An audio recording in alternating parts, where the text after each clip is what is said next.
नमस्कार दोस्तों। आज जो हम अध्याय करने जा रहे हैं उसका नाम है पौधों में पोषण। हम इसका पहला भाग कर चुके हैं।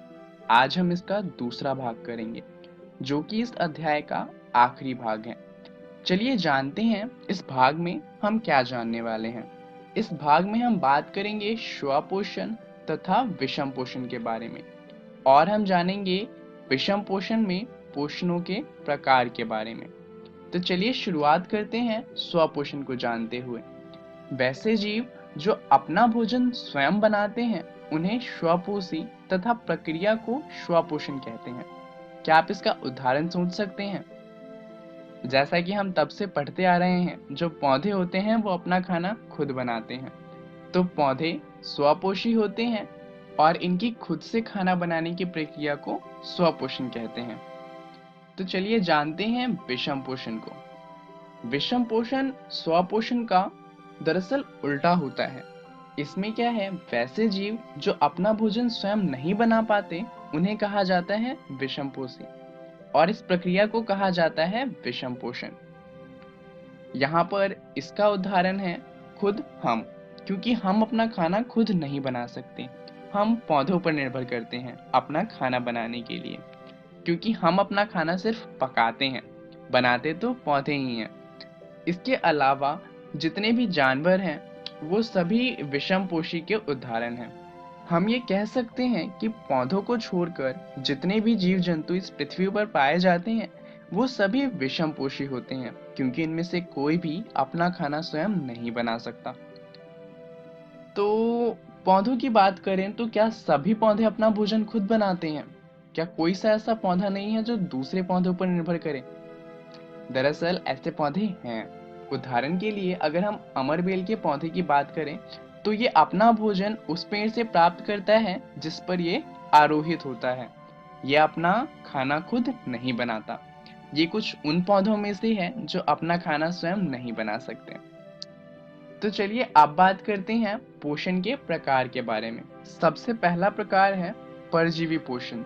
इसमें वो सभी जीव आते हैं जो अपने भोजन के लिए जीवित प्राणियों के शरीर पर निर्भर करते हैं, यानी कि यह अन्य जीवित प्राणियों के शरीर से भोजन प्राप्त करते हैं।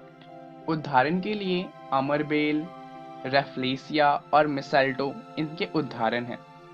दरअसल हम पौधों की बात कर रहे हैं और ये अध्याय पौधों से जुड़ा हुआ है, इसलिए हमने सभी उदाहरण पौधों के रखे हैं। परंतु इस बात को समझने के लिए आइए एक अलग से उदाहरण लेते हैं। इसे हम आमतौर पर जूं के नाम से जानते हैं। ये हमारे पालतू पशु जो होते हैं उनके शरीर पे होता है, और इसका काम क्या होता है कि ये जो हमारे पशु हैं उनके शरीर से खून को पीता है और उस पे जीवित रहता है। तो ये एक उदाहरण है परजीवी पोषण का, क्योंकि ये अपने जीवन यापन के लिए हमारे जो पशु हैं उनके ऊपर निर्भर करता है, और क्योंकि हमारे पशु जीवित हैं तो इसलिए ये परजीवी पोषण का उदाहरण बन जाएगा। चलिए दूसरा प्रकार देखते हैं, वो है मृतजीवी पोषण। इसके अंदर वो जीव आते हैं जो अपना भोजन मृत एवं विघटित जैविक पदार्थों से प्राप्त करते हैं। इसके उदाहरण हैं फफूंद, कुकुरमुत्ता या फिर मशरूम। चलिए इसका भी एक उदाहरण लेते हैं जो कि कोई जीव हो, जैसे कि गिद्ध। हम जानते हैं कि गिद्ध क्या करता है, वो मरे हुए जीवों को खाता है और उससे अपना भोजन प्राप्त करता है। तो मृत जीवी पोषण भी वही है, जहाँ जो पौधे होते हैं वो मृत या विघटित जैविक पदार्थों से अपना भोजन प्राप्त करते हैं। चलिए अब बात करते हैं फफूंद की, कि आखिर फफूंद क्या होता है। दरअसल यह बरसात के दिनों में अचार, चमड़े के कपड़े, अनाज आदि में उग जाता है और उससे जो अनाज होता है वो खराब हो जाता है। इसे बचाने का तरीका है कि क्योंकि ये नमी की वजह से आता है, हमें जो अनाज या फिर कपड़े या फिर जिन भी चीज़ों पर फफूंद लग सकता है उन्हें सूखी जगह पर रखना चाहिए। अगला है कीटभक्षी पौधे। यह कीटों को अपने भोजन के रूप में ग्रहण करते हैं। ये पौधे कीटों को तो खाते ही हैं, परंतु ये साथ में प्रकाश संश्लेषण द्वारा भी अपना भोजन बना सकते हैं। तो अब आप सोच रहे होंगे, जब ये अपना भोजन स्वयं बना सकते हैं तो बेचारे कीटों को क्यों खा रहे हैं? दरअसल ये पौधे उन एरियाज में उगते हैं जहां पर नाइट्रोजन कम होता है।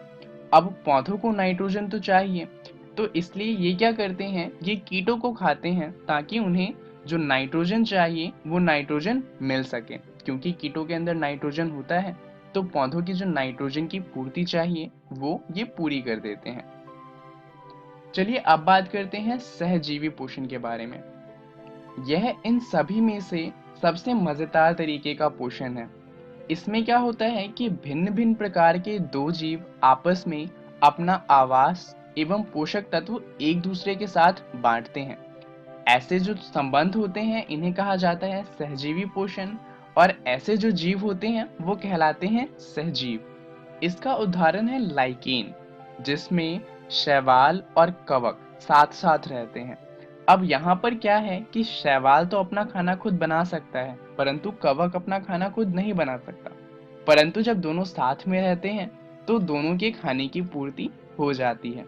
और आपको जान के ये हैरानी होगी कि इनमें से एक अपना खाना खुद बना भी नहीं सकता, यानी कि उसके पास क्लोरोफिल नहीं है, परंतु फिर भी जो लाइकेन होता है वो पृथ्वी पर मिलने वाला सबसे हरा पौधा होता है।